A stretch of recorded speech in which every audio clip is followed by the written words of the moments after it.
Greetings, everybody. This is the final section in the Victorious Marriage curriculum, and it's entitled God is at the Helm of Your Wilderness.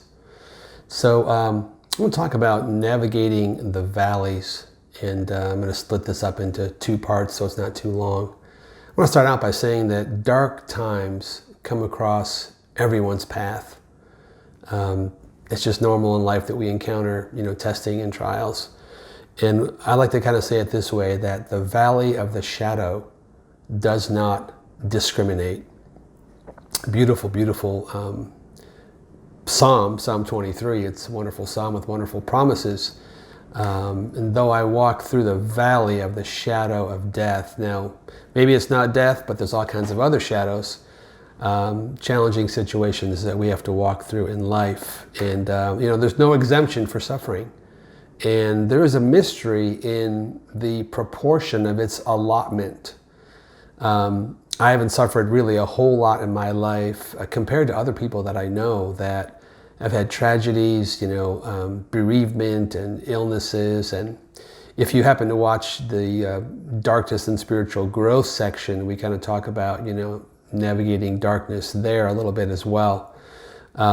So bottom line is I don't always know exactly where I'm going in my journey, the complete explanation of where I came from. I do have takeaway points in different seasons of my life and my spiritual growth, but don't always know the whole picture.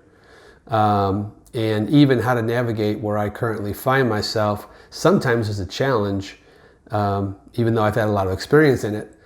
So I want to talk about the fact that we are kind of living in exile. In our first book, Longing for Eden, I actually had a chapter title called Married in Exile. And it has to do with the forward look, the eternal vision that we need to have as individuals and married couples, that there's more to this life than just the here and now. There's an eternal focus. So we're just passing through this life, and the scripture in 1 Peter chapter 2, I'll just put up there. You are a chosen people, a royal priesthood, a holy nation, God's special possession, foreigners and exiles. You ever feel that way sometimes? You enjoy this life, the things of this life, but there's more, and there's that Romans 8, groaning, along with all creation, groaning for the fullness that's yet to come. And there's something about exiles. Exiles live a very unsettled life, feeling at times like just refugees looking for a place to belong, to call home. And I had the blessing of working actually with refugees that came mainly from Vietnam. This is going back late 70s, early 80s. One of my first ministry positions was helping some of the boat people, as they were called. Still a common thing for people to try and find refuge from their country, maybe that's full of oppression or hard times, to go to a new land, a new life, and they often go out in makeshift boats to try and travel across a large expanse of water. And that was the case with these Vietnamese refugees. And I had the pleasure of ministering to them kind of in a pastoral way for a few years, helping them to get resettled, finding a place to live, finding jobs, doing a Bible study with them through a translator. So I understood a little bit more about what refugees go through, being exiled from where you are. And so that's kind of how it is with us. We see through a glass darkly.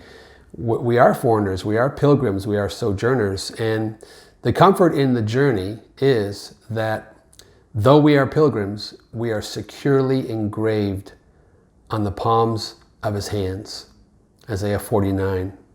So I know I belong, I know I'm close to God, he's close to me, and I know in my heart of hearts that I'm going to make it through. So this is not uncommon, this being exiles, navigating the valleys of life and knowing we're on the way to our own promised land, right, in eternity.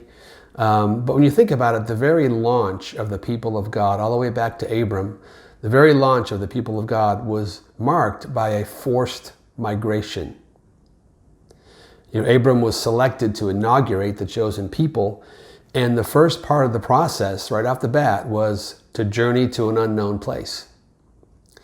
And he was primarily instructed to do three things. Number one, build altars to commemorate different sections of the journey.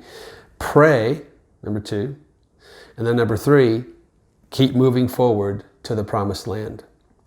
And that's a pretty good operating procedure for us still today. Stop, build altars, journal out what you're going through, pray, seek to listen to the Lord, and then, move forward, keep moving forward.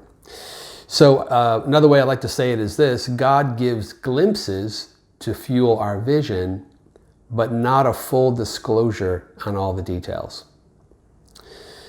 Otherwise, we would miss the joy of the search and discover process. It really is a joy to seek Him out and to discover God and different life lessons. And that's how we grow in maturity and character. I think we've already looked at James chapter 1 on that in a different session. We all know that the testing of your faith produces that perseverance and maturity, etc. And so Israel was very familiar with exile, and there were three primary exile accounts in their history. If you've ever read the Old Testament, you've read about these, and these are like kind of some of the main contexts for how Israel grows and matures with ups and downs as a people of God. So there was Egypt, there was Assyria, and then later there was Babylon. And throughout all of these time periods, the promises of God are unwavering. Here's another one from Isaiah 49. Though you were ruined and made desolate, and your land laid waste, now you will be too small for your people, and those who devoured you will be far away. The children born during your bereavement will yet say in your hearing, this place is too small for us. Give us more space to live in. Now, in a literal sense, this promise applied to the children born while captive in Assyria, and they would replenish the population for Israel.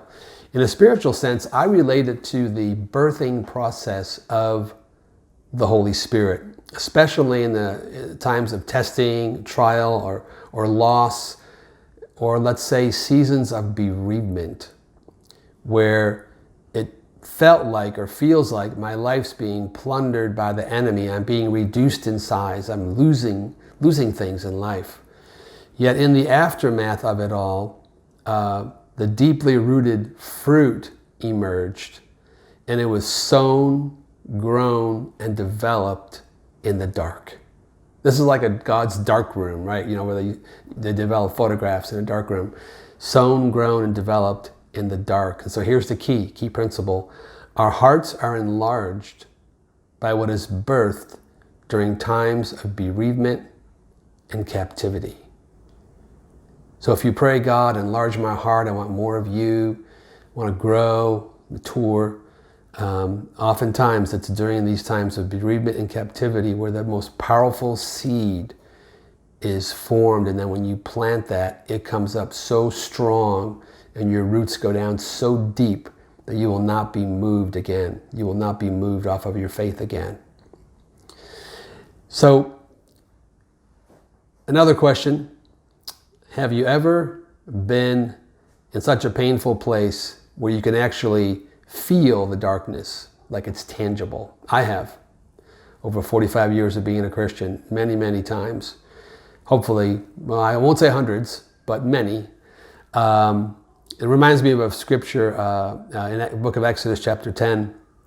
And the Lord said to Moses, stretch out your hand toward the sky so that darkness spreads over Egypt, darkness that can be felt.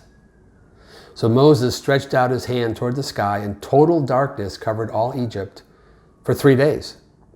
No one could see anyone else or move about for 3 days.